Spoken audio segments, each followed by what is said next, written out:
Welcome to another edition of Pittsburgh Sportsline. Thanks for watching us locally in Bethel Park, Comcast 7, Verizon 32 everywhere in the Pittsburgh area, including from Nemacolin all the way to Cranberry and Wexford. And on Facebook, we're back up to where we were. We're at 4,453 likes, so thanks everybody for liking us. And if you noticed, I've liked your pages when you've liked us, so there's a pattern there. Keep doing that. We got a lot of great sports. I do have to tell you that Smokin' Jim is not in traffic. He's not in a hospital. He's in a meeting, and he's running late, so he's not going to make our show. So for all the Smokin' Jim fans, he will not be here this evening. But I'm Al Levine, the Talking Machine. Chip the Prophet Hayner and Zach Brenner are here, and we have no problem talking for the next hour. None whatsoever.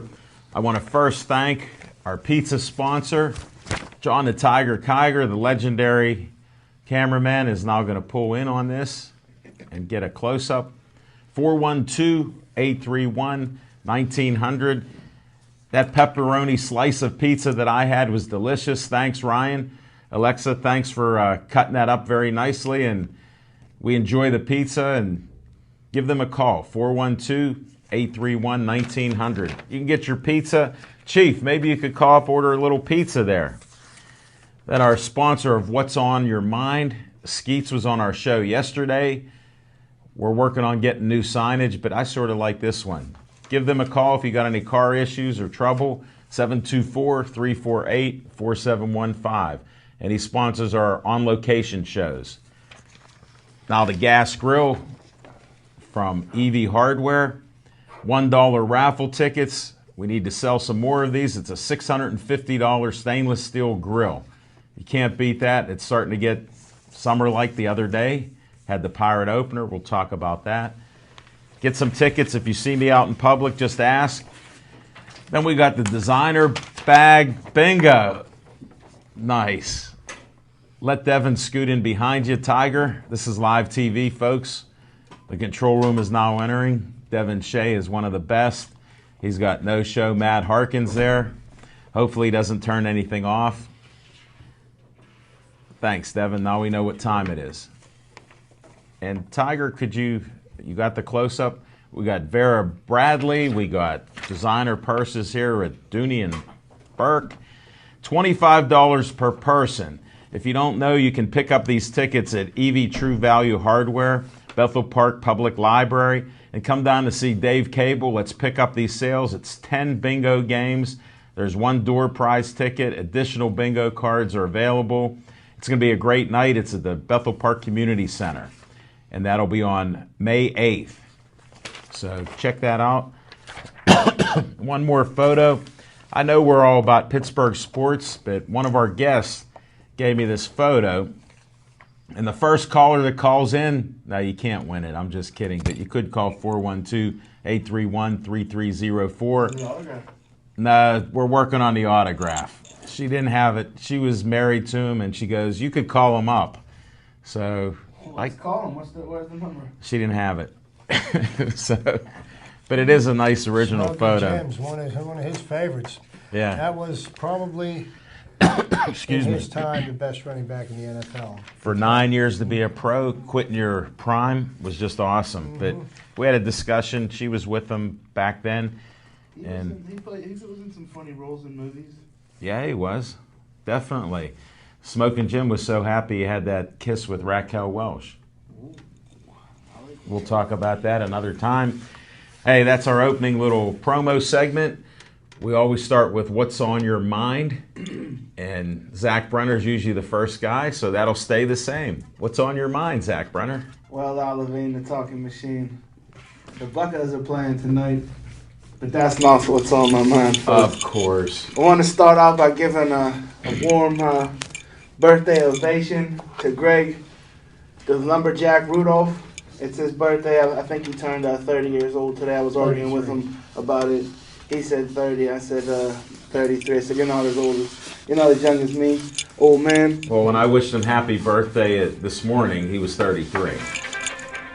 Whoa. Little music with that? Little music from Chip the Prophet. But It's a I never thought I would envision a day where I would say that a secondary of the Pittsburgh Steelers would actually get better by the retirement of Ike Taylor and Troy Polamalu. But I just said it, and I meant it. And that's the truth, folks. The Steelers secondary got better with the retirement of Ike Taylor, so now the organization is going to be forced to hopefully use a higher than usual draft pick and bring in somebody slightly better than old Stone Hands. And lastly, I hate to disappoint folks, but the Penguins playoff series starts on Thursday against the New York Rangers, and here back home, there will not be a big screen due to construction across the street from Console Energy, but hopefully they're going to bring it back in the second round of the playoffs. So stay tuned to that, folks. The mayor is getting involved. So No, they've already made an announcement on the news this evening. There will be one over at the Blue Line Grill. well, there you go, folks. You heard right there Wow. from Chip on the way in. That's the old 2-9er still carries some weight at the Blue Line Grill. You know he's part owner there. Breaking news. Breaking news, folks.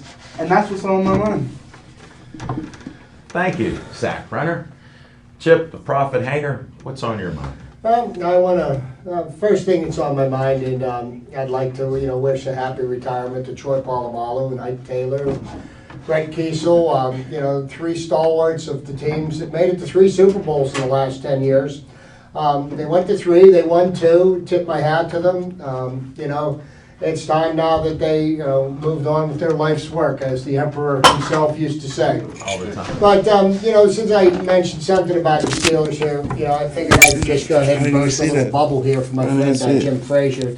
And we all know that Jim Frazier is a draft talent scout extraordinaire, and he works with the Steelers, and he makes suggestions every year, which, according to Jim, the Steelers never pay any attention to. But, we got the draft coming up in a couple of weeks, and I figure why not let the cat out of the bag now? I wanted to give Jim's grade on Pittsburgh Steelers 2015 draft class. Of course, his grade for the draft class this year will be a D-, regardless of who they draft. But I just thought I'd let that one out of the bag, and Jim, we miss you, buddy.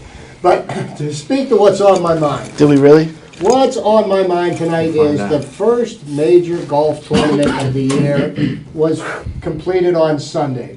The Masters in Augusta, Georgia was played, and we have a brand new Masters champion. The young man wearing the green jacket this year is named Jordan Spieth. He's the second youngest athlete to win the Masters. Of course, Tiger Woods would have been the youngest by about 4 or 5 months. But this young man is going to become the face of golf. He, from what everybody tells me and what I've seen, he's the real deal. He's got all the shots.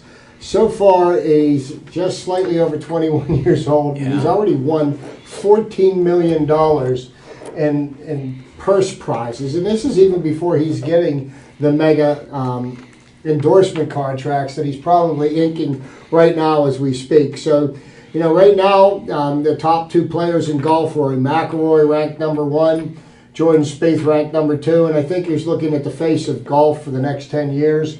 These 2 will be dueling each other in the majors. And once again, Tiger Woods put up a pretty pathetic performance. He came back from the dead, and until he decided to hurt his little finger on the in the final round, which will now keep him out of any tournaments. I bet you we won't see him again until the U.S. Open, and once again, he'll make one little flash in the pan, and his body's breaking down on him. And, Alan and I have our own ideas about why that's happening. Some of you may guess. I can't say one way or another because I have no evidence or proof, and I don't want any lawsuits directed towards me. But we all have our suspicions. But his body's breaking down on him. He can't even handle the day-to-day wear and tear of the tour. He comes out, he plays a tournament, he gets hurt, then he goes on a hiatus for another 3 months until he says that he's got his game back. But that all being said, the PGA doesn't need Tiger Woods. At one time it did, but his time has passed. But that's what's on my mind. Thanks, Chip. And as you could allude to, Al Levine, you know how hard roots are. Could you imagine all the work you put through to dig out roots? Imagine hitting a root with a golf club, Al Levine. That's going to hurt. I can't imagine that. Alleged root. I watched the replay repeatedly. It hurt. It looked painful. I missed it. Somehow golf's not at the top of my list anymore. So, especially when your shirt size is now down 2 sizes. But that's another story. Oh.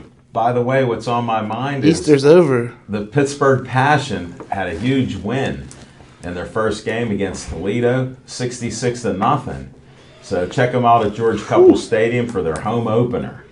That was a late breaking news. Somehow Devin Shea and Matt Harkins are parading outside our window here with Hey, you Let's know Go what? Passion. They haven't lost in a couple of years. You know, they were undefeated champions last year.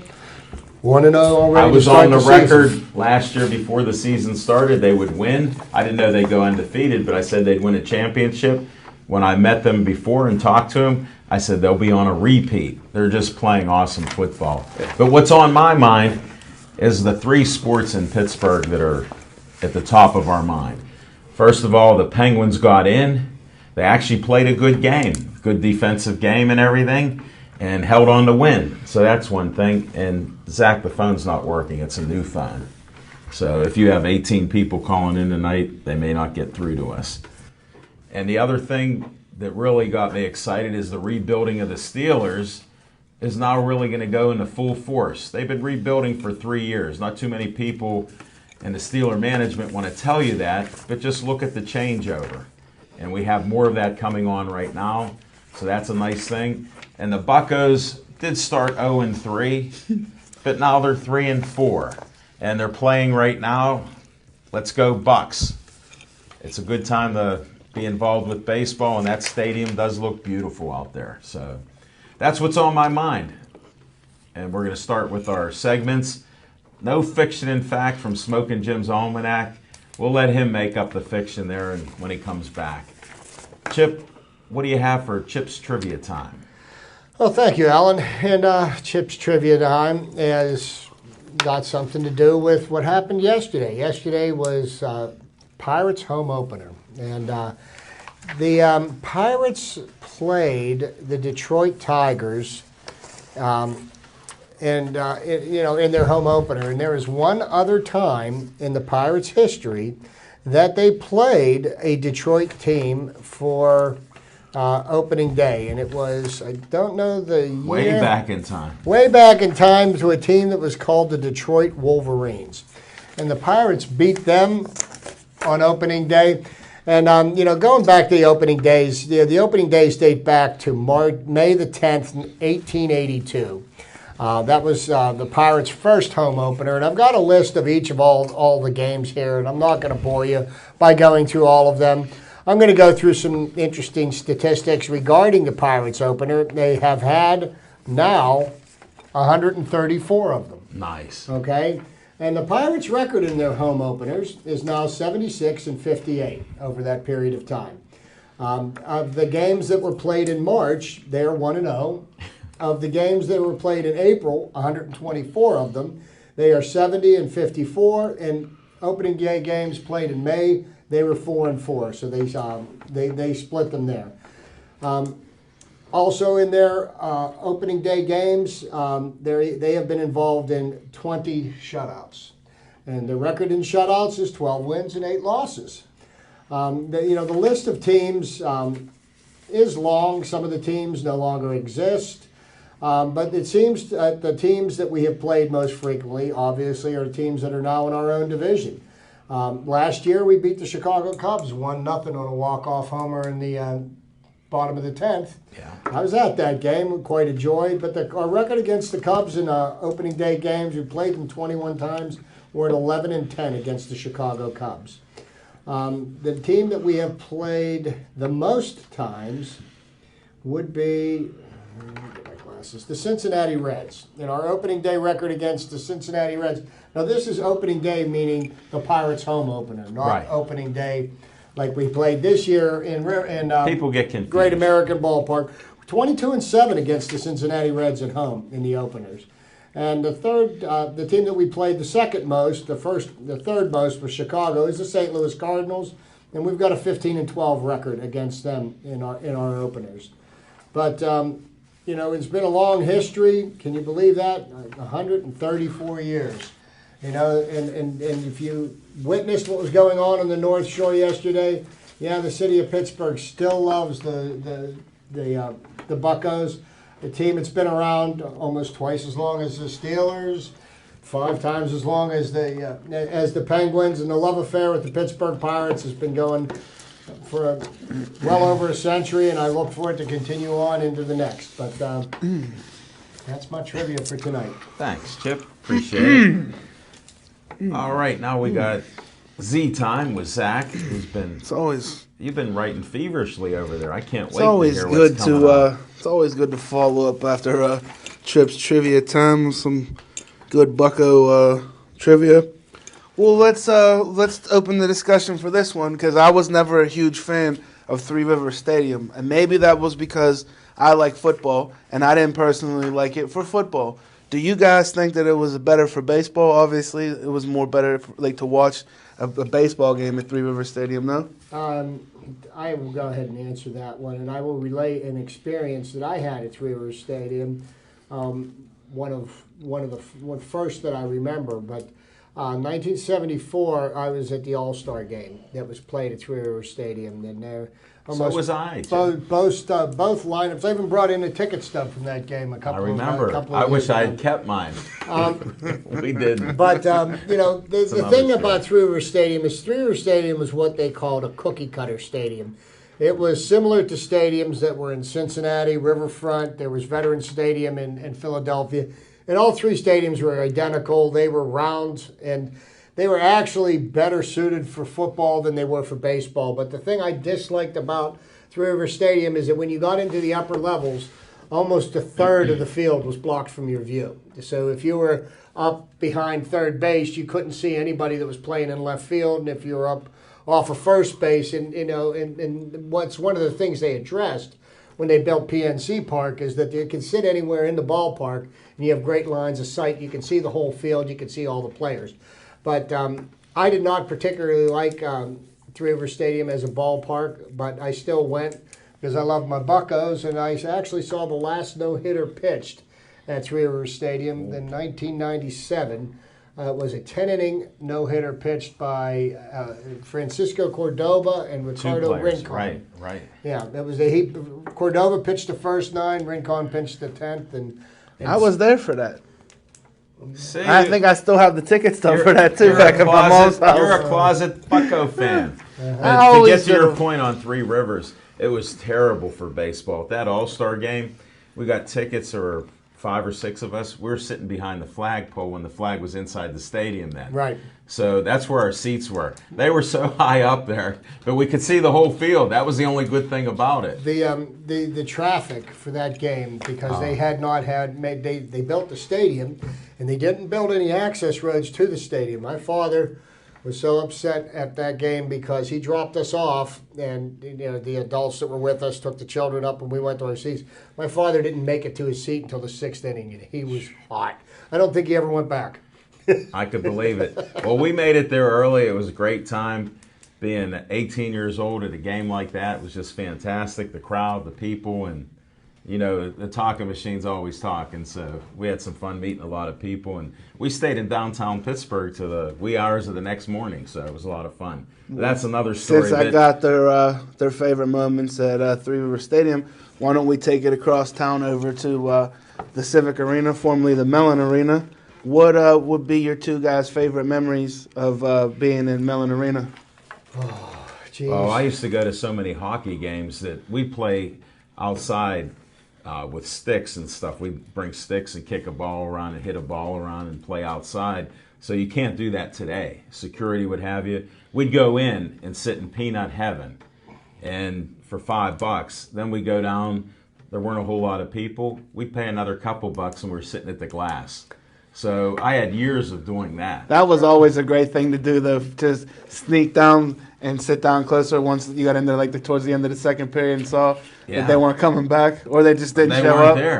They weren't there. I saw the Pittsburgh Hornets play down at the old Duquesne Gardens. That was before the Penguins were in existence. But some of my favorite memories of Civic Arena were concert-related, but I do recall my father taking me to go watch professional basketball at the Civic Arena. It was kind of easy to get tickets. There was 2 teams. There was the Pittsburgh Pipers, and there was also the Pittsburgh Condors.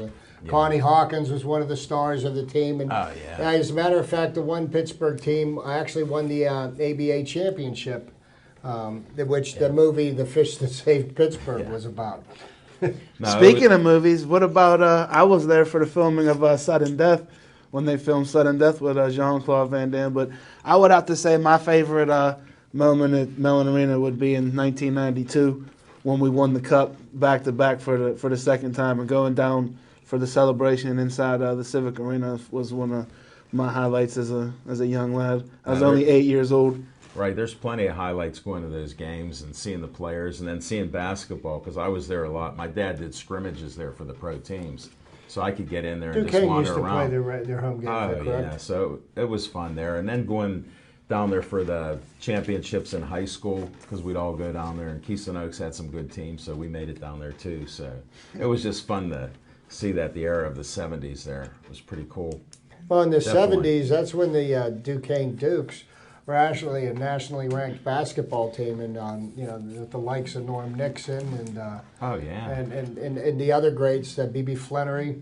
Sure. Who we interviewed at Civic Sports Lounge one evening. But So there were times where Duquesne was better at basketball than Pitt. You Oh, go back in the they 60s smoked and Pitt 50s. at the yeah. beginnings. Yeah, oh yeah, no question. Yeah, there was. I mean, believe it or not, Duquesne was a national power in basketball at one time. Sure, and they still had some nice teams there. John Warner, who graduated from Keystone Oaks, was one of their key players there. A nice power forward there. I So. like how Levine's bringing forward the Keystone Oaks ties Yeah, into his definitely. repertoire. Yeah, and the Nelson twins were very well known. Played some great basketball there. There's a lot of great stuff. A lot of history in Pittsburgh with sports. We're all intertwined with that. Even the young puppy there, since he wanted to veer off and do some discussions Well, here. no, you know what? If we're going to go ahead and mention them, let's mention the other couple of places the Pirates played. And I stand corrected on this one. I posted a picture of Exposition Park, which was down on the That North was a Shore. minor thing. No, and When I saw the river, I go, "What's he talking about?" That's why I said, "What happened?" And then tell him what you Was did. that You when didn't they were put the pre. Allegheny? You didn't put pre. Yeah, I didn't put. Yeah. He was typing too fast. I was typing too fast. And spell check, I guess, reached out and bit me in the butt. But the fact is, I'm on I'm friends with a group. It's called Pirate Chat, and I was corrected because I thought that the first World Series game was played at Exposition Park in 1908, and I was corrected this morning. Thank you for the gentleman that corrected me. It was 1903. The first World Series was played With Boston. down at Exposition Park, which is right down in front of where Heinz Field is. They have a plaque there commemorating it, and that was the place that the Pirates. Their first home on the North Shore before they moved into Forbes Field, which was built quite a few years later up in Oakland. Yeah, there's no doubt. But How there's some good crazy was history. Oakland whenever they had football at Pitt Crazy. Stadium, they had Forbes Field. Was You it? would have liked going in Pitt Stadium. You had to walk up Cardiac Hill, like you're going up to the Pete.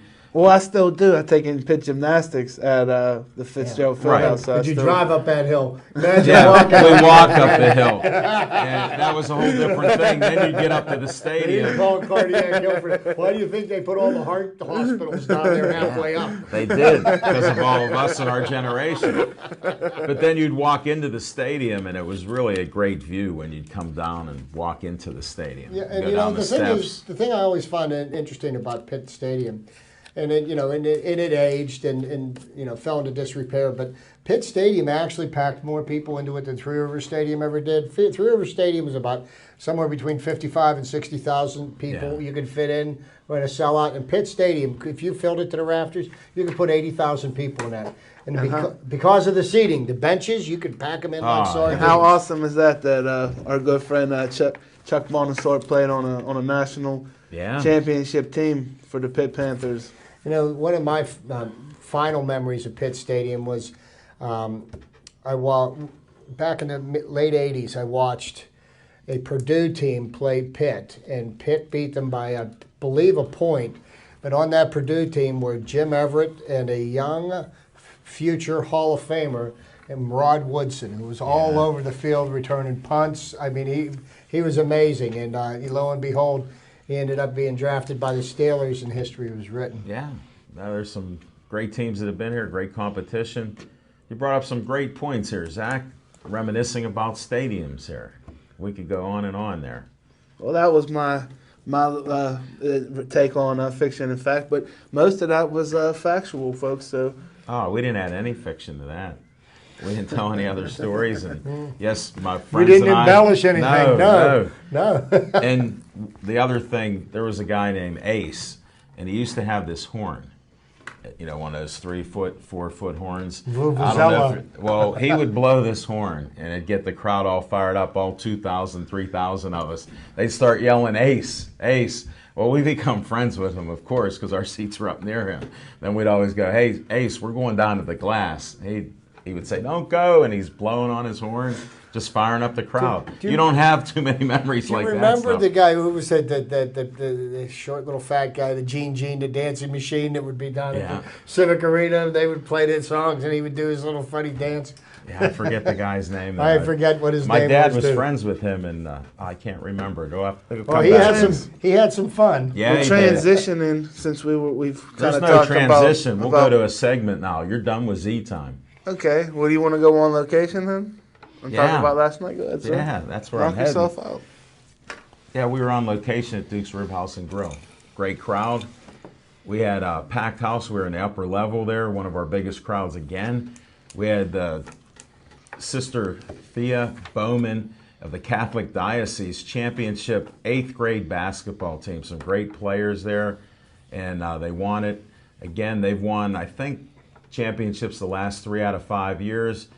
Their principal come out, Rita Canton, just like Canton, Ohio. Very informative. She sort of straightened Smoking Jim out about homeschooling. She's a math teacher. And all of the players, here's what's great about the team. Not only do they play well and they're on AAU championship teams, they won on Sunday, but they're also educated, and they're all going to be on the honor roll because they worked hard to educate themselves too. 3 or 4 of them are going to Central Catholic. The 8th graders are all moving on to other schools, and they're highly educated. They're smart kids. We had some nice interviews with them. Then we had, I was showing this picture earlier. If you want to, the common law wife of Jim Brown back then was Deborah Clark. Well, she ended up friending me on Facebook and saw that I have a sports show. Well, usually when that happens, nothing comes out of it. Well, here she's written a book. It hasn't been published yet, so she's looking for somebody to publish her book about her time with Jim Brown. So it's pretty interesting. We talked about that. And she has another thing. Her great-grandfather, and this is an interesting point because Smokin' Jim brought up about one of the Hall of Fame Pittsburgh wide receivers, went to Alabama A&M. So this lady's great-grandfather, who was born a slave in 1849, ended up starting Alabama A&M. Do you guys remember what receiver went there that Smokin' Jim was talking about? John Stallworth? Exactly. So that was a nice tie in there. We also had we had handsome Jim Auger made a second appearance. He showed up, and here's the irony. He was sitting on a plane, and he met a guy, the handsome hitman, Josh, the handsome hitman Himes, who's a cruiserweight, which is 200 pounds, and he's undefeated as a pro. He fought over 40 fights as an amateur. He has a fight coming up in Youngstown, Ohio, and another tie-in. Like I said, there's always things. He went to Youngstown State, so he'll be going back up there to fight a local guy, and if he wins, he's going to come back because then he's going to have a big fight on national TV that we can announce. So we have a lot of good things going on there. And handsome Jim make it to the Pirate game yesterday or no? I don't think he did because he didn't mention Pirates there. But he wanted to know where Zach Brenner was. That he was so disappointed there, it was unbelievable. And I hate to disappoint. even Erin Ward, she sent a message out on Facebook, and I couldn't read it till I got home many hours later, that where's the Amish assassin at? And people went crazy with that. He's showing plumbing. My daughter Casey goes, wow, did you see the plumbing that Zach was doing in those tub surrounds and everything? I said, yeah, I did see that. So, yeah, he did. but no, so Zach missed out on it. It was so packed that, it was tough getting in there. All the supporters of the high school team and other people come in. And we had a special appearance by Jamie Chesney showed up. and Terry Longo. She knows who she is. And our man Vinny, who was Babe Ruth on our show a couple times, he was in transit, never made it. So we're still looking for Cousin Vinny there again. But it's on location, and it was just a great time at Duke's Rib House and Grill. And that's the on-location story there. Stay tuned. We do have another on-location that we're going Thursday night. This is another edition of our Jazz and Sports. Jessica Lee and Mark Strickland will be covering the Jazz during the dinner hour. And Pittsburgh Sportsline will be there from 8 to 9 at the Village Tavern and Trattoria. It's right near West End Circle, 424 South Main Street. Come on out. We had a great show the last time. And that is truly it for the location right now. Well, to segue from that, I would have to say that let's talk about what's going to happen here on Thursday in the great state of New York, New York. You're talking Penguins. The Penguinis are traveling north to face the Rangers, and what I believe is first time in a long time that the Penguins don't have anything to lose. What do they got to lose? They just barely squeaked in to the playoffs to begin with. You know, Can you say Los Angeles Kings? Hey, I can. Well, Los Angeles Kings. And the Penguins, by luck of the draw, let's call it that, they happen to play the absolute worst team in the NHL, and Marc-Andre Fleury got his 10th shutout of the season. And, this Penguins, the same problem that they've had for the last 2 months. And, some people are trying to be optimistic, and I want to be honest with you. I really would love to see the Penguins prove me wrong, but just in the way that they've played hockey over the last few months, I just don't see the fire in their belly. I just see way too many mistakes, defensive breakdowns. And, they just haven't been scoring any goals. Evgeny Malkin, where are you? When was the last time he scored? Bo Bennett is somebody that I think the Bo Bennett experiment may be close to being over, nearing its end. Sid Crosby had a solid season in a season when there wasn't one single 100-point score. He stayed in the point-scoring race up until the end, and then ultimately ending up in third place. I want to be optimistic about this team, but I just don't know what's going to show up against New York Thursday night. So what's your prediction for the series against the Rangers, Chip? Swept. Swept? Holy smokes, I'm taking all bets on that. Well, here's my take on it. This season, the first month was good. After that, it wasn't even really a season. I'm looking for the real season to begin, and I'm optimistic for the simple fact, if they do any worse, they're going to get swept. If they come alive anyway, if somebody can shoot and score, which it can happen if we get people in front of the net, just shoot the puck. What do you have to lose? And Fleury has played exceptional.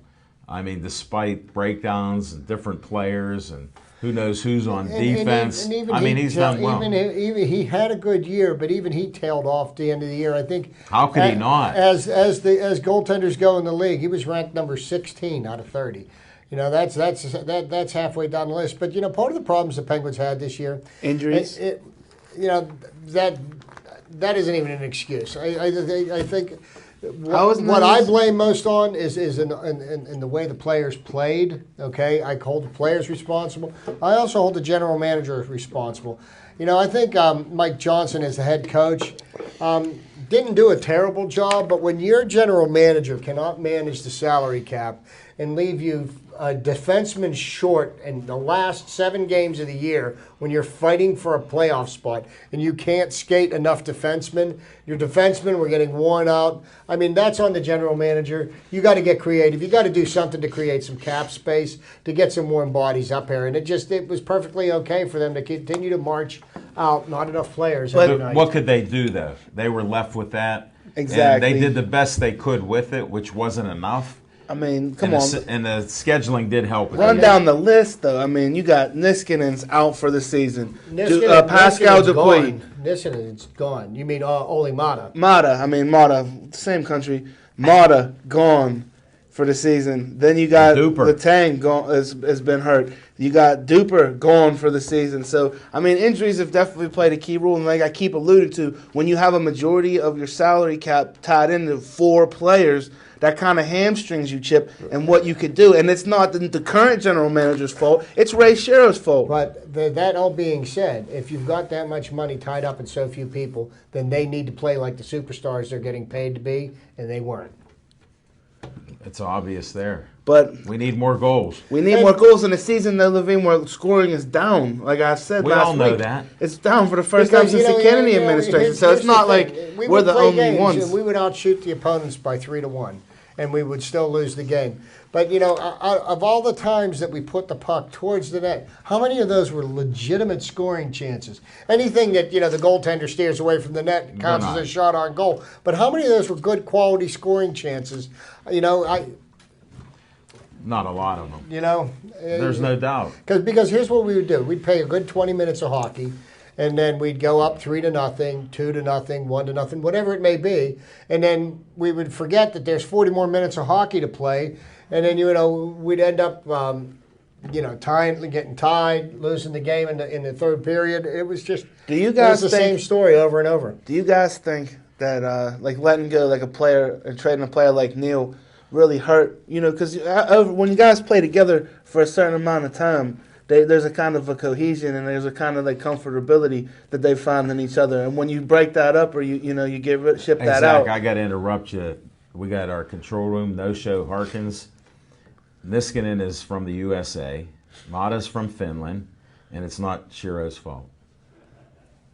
Why wouldn't it be? And he's our sports guy. That's the best part about it because we got a chair right here. Hey, we got a chair right here. I offered him to come in. There's a chair right here, buddy. Come on in and sit down in the hot seat. If it wasn't Shiro's fault, why does he not have a job right now? Because of Bausma. No, he doesn't have a job. I'm kidding. If he was doing such a great job, how come he not hired? Well, because he got the taint of Bausma. Why isn't Bausma coaching? Plausible deniability, Levine. No. I don't like it. Guilty as charged. You either win or you lose. The shelf life of coaches is only about 4 years in the NHL. We all know that. We've heard it enough. Yeah, it is. But the problem is when you have cap issues, we've seen it with Steelers and other teams. We see it with hockey. And it crushed us this year. We needed the extra defense. I have heard from a beat writer, and this is through the grapevine, of course, so this is second and third hand knowledge, that there is all is not well in Penguin land. Matt took the challenge. He said next week he's going to bounce you out of the seat and sit in there when Smoking Jim's there. I don't think he didn't say that. Your best chances right now because there's a seat that's empty. To finish my thought, one of the Penguins beat writers has talked about a couple of unhappy superstars that, one of them may not be here again next year, and that there's also some rumblings between Ron Burkle and Mario Lemieux with the direction the franchise is taking. And it's kind of interesting because Ron Burkle is the billionaire, right, and Mario is a millionaire. Yeah, is the millionaire. So, I mean, really, whether Mario likes it or not, the billionaire holds the trump card, and he's the one that signs all the paychecks. Right. So it'll be interesting to see what happens, in this playoff series, and then moving forward as we go through the summer months. See what kind of changes are going to be made, because another repeat performance of what we saw this year, I don't think the fans are going to take it. Well, you know what? I think we could all agree that it's come a time where, the Crosby and Malkin together experiment has probably ran its course. They've been together since 2007, and it was a great run. But I think it's time to either, move forward with Malkin or move forward with Crosby, because we could definitely bring in some better players, to surround Crosby with and make the roster more complete than what we're just throwing together right now. And to speak to your point about James Neal, the way that team quit on the coach last year in the playoffs, James Neal needed to go away. And Devin Shea just chimed in out of the control room. Somehow he woke up. It's Disco Dan's fault. That's how simple it is. But here's what's on a serious note. It's disappointing when you have all that talent and you only win one Stanley Cup. That's what bothers me, because you only had a certain window to do that. And it's closing rapidly. And now, could they come back and do it? Oh, I'd love it. It's possible, because scoring's down all over the league. So all they got to do is score those 4 or 5 goals and hang on. And they haven't scored 4 or 5 But goals all- in 2 weeks. I know. But you could, as you said though, all that talent. That's the key word. All that talent. Well, guess what? All that talent on paper doesn't necessarily transition into Exactly. into championships. It's like the word potential and if. They're huge words. You got all the potential in the world, but you got to win. And if you can do it, there you go. But you know why? It's a combination of Shiro and Baalsma's fault, because Shiro assembled the team. Baalsma coached the team. Baalsma was unable to coach the team that Shiro put together. So in the larger scheme of things, they both had to go because they were one and the same problem, and they both couldn't. Yeah, but he did one thing. He coached Terrian's team very well. Well, then you He can say, fired them up, and they won the cup. I mean, think about it. And The guy was a disciplinarian. He loosened up a little bit, still kept the same defense and offensive schemes, basically. And who do you think's And going won to it. win the cup this year? Terrian. Terrian and That's the why I brought him up. Canadiens. no way, Jose. No way, Michel. Hoist the cup in Canadian land. You know, and What's so funny The with New it? York Yankees of the Devin Shea. NHL. He doesn't like Johnson. So. So let's move over to the baseball. No way. We've been holding back so long. Holding back. For all you A-Rod's Bucko playing fans. good. You know, because Who cares about A-Roy? our esteemed colleague, who is conspicuous by his absence tonight, happened to write the Pirates off after they lost to the Reds on opening day. Chip, you don't have to worry. I castigated him yesterday Yeah. and told him and his partner who didn't make it. Yeah. I said it's a 162 game season, and now they have 3 wins. I said, Smoke and Jim, you quit on But- one loss. But in baseball, you know what you worry about? You worry about the game that you're playing today, and you try to win Come on, series. Clint. You know, 2 out of 3. 2 out of 3. That's all you got to win. 2 out of 3, and the Pirates will do that more often than not. I actually plan on being at PNC Park tomorrow night to watch the Pirates complete the sweep of the Detroit Tigers, who were A.J. Burnett's on the mound tonight. Smoke and Jim gave a little update. It was 0-0 a few minutes ago. Okay. Just so you know, since now he's a baseball fan again. Well, he's a baseball fan again. It just well, happened. that's because his man A.J. Burnett's on the On the bump mound. Yeah. bump tonight. But tomorrow night I get to watch Francisco Liriano back from his paternity leave. Yeah. His wife had her 4th baby, so he didn't pitch his start on Sunday. He was just catching.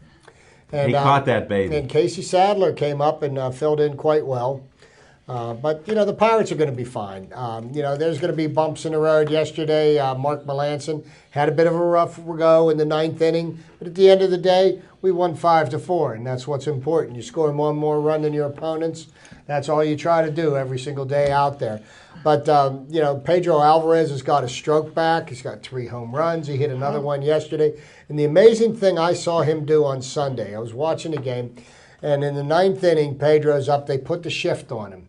And here he is, and he batted the ball down the 3rd baseline into left field for About an time. easy. And I almost fell off the couch. I don't think that I've ever seen Pedro hit away from the shift. He usually hits into it, which is a really good sign for him. And the home runs that he's hitting, his power alley is from left center to center field. Right. And that's where he's hitting the ball out now. And when he's hitting the ball out that direction, that means that he's seeing the ball well and he's putting good wood And he's on it. confident. So what if he's batting in the 6th position?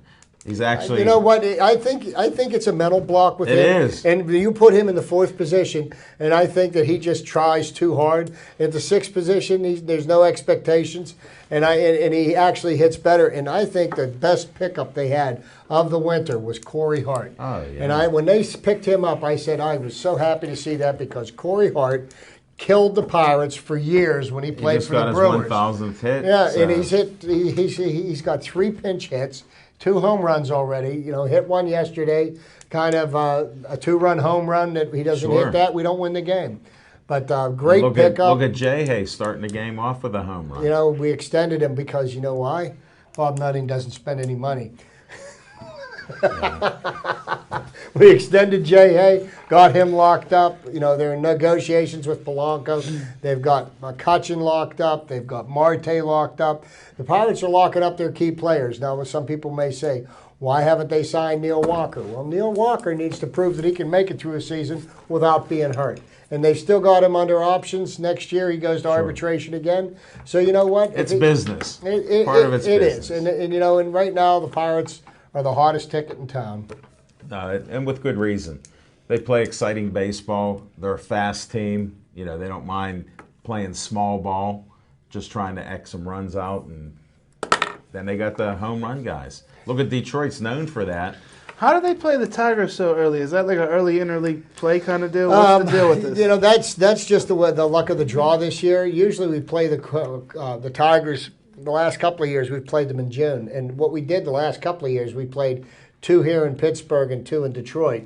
But they decided that I would rather see us play in amongst our division like we did last year, the first month of the season. Right. And that really was a difference maker for us because we got hammered by the Brewers last year. But we took 2 out of 3 of them last weekend. We've got them this weekend. But I like the little change up having Detroit early. Because, I mean, that's almost like a natural rivalry because you can travel to each ballpark. Right, and I'll tell you what. It helps. Detroit came in 6-0. They had a team batting average of over 350, the highest in the majors. They were crushing everybody. Cabrera. And Cabrera's always going to hit the cover off the ball. He's batting like 724 right now or something? I haven't seen the number. Something ridiculous. But he's the real deal. I mean, the guy is just a machine in the batter's Is box. Jim Leyland still the manager of the? No, he retired. No. He's retired. 4 championships Brad in a row. Osmus is the manager. Brad Osmus, former catcher of the Houston Astros. Yes, that is the coach of the. But the Tigers are going to.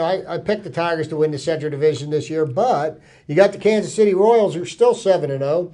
Going into tonight's game, the only undefeated team in Major League Baseball, and right now everything's it's too early to tell. At this point, you just sit back and enjoy the games. And I think I find most amusing about baseball is I pay attention to Facebook and I read a lot of stuff on there and I respond to some, but I just find it comical that people that probably couldn't manage their son's Little League team are going to offer advice to Clint Hurdle on who he should pitch and who he should position here and and who he should pull for a pinch batter.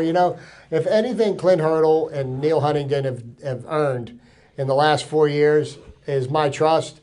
I'm going to let them make the decisions because they seem to be pulling all the right strings. Neil Huntington is getting the talent there. Yeah. You got to get it to the Clint major Hurdle's motivating it. He's pressing the right buttons at the right time. I'm going to. And it's a long season. I'm going to defer to him. The Steeler mentality of games. It's a little you can't bit use. nerve-wracking, though, Levine, to go over to Cincinnati and start the season with 3 consecutive losses, though. So, especially when you're supposed to be somewhat on par with our rivals. Do you understand that in the course of a baseball season, there's going to be 3-game losing streaks throughout the year? 5-6 games. You just hate to kick it off with 3 consecutive losses. Hey, what do I know? That's right. Think of 16-game season. You're exactly right. Think of a season that's 10 times. I understand what you guys are saying. It's a long sense. It's a long haul of baseball season. And the one question mark the Pirates have is Koch has got a little bit of a tender knee right now, and they've taken a look at it, and they don't think that there's anything surgically that they could do. This could be something that lingers, as the season goes. As Smoking Jim would say, I'll take his line, do you think it was cutting the hair? Yeah. and I just want to add a little levity there. And then I was going to say, and I think that speaks about all we need to speak about Jim's I depth of knowledge with baseball. He wanted us to have a good show, so I'm giving him a little comedic relief right now. But Jim, I do love you, brother, man. You are the man. You just have to a different sport. Lay off the baseball, brother. Well, he's going to be a fan. You know, he jumps on the bandwagon. Yeah, I know. He's on the A-Rod. Hey, listen, A-Rod is getting it done up there in Yankee Land right now. Well, you know why? He's off all the juice. He's off all the juice. He's natural supplementation, like your boxers and MMA guys, and he's doing all the natural stuff. So luckily his body didn't break down at 40 years old. So well, they better cheer him. He's paying him $30 million, and I'm not. Well, let's also give transition and over. Let's give a shout out to the lightning rod Rod Solka. Is this our boxing segment? He's going to be fighting on May 16th at Where the at? Meadows. The Meadows Racetrack and Casino. You'll get to hear none other than Smoking Jim Frazier and Al Levine, the Talking Machine, do the On broadcast. Fox Sports, folks. How about And that? you'll get to see me all over the place. We don't know. They didn't tell us. You'll get to see me all over the place. But I'm also very excited for a venture that's coming to a mall near you at Century 3 Mall. Lightning Rod Solka is putting in a gym, a CrossFit gym and boxing gym at Century 3 Mall. So look for that here towards the end of May. Which end of the mall is it near? So I The can J.C. Penney's end at the top. Is across it? from the Champs. Closest to Route 51. Exactly. Now, I understand that there's going to be Sammy Vasquez is going to be elected into a Hall of Fame Saturday night at the Gold You Gloves. got it. Yeah, we'll be And down at the Royal Place. Yeah, we'll be there filming and announcing the fights there too.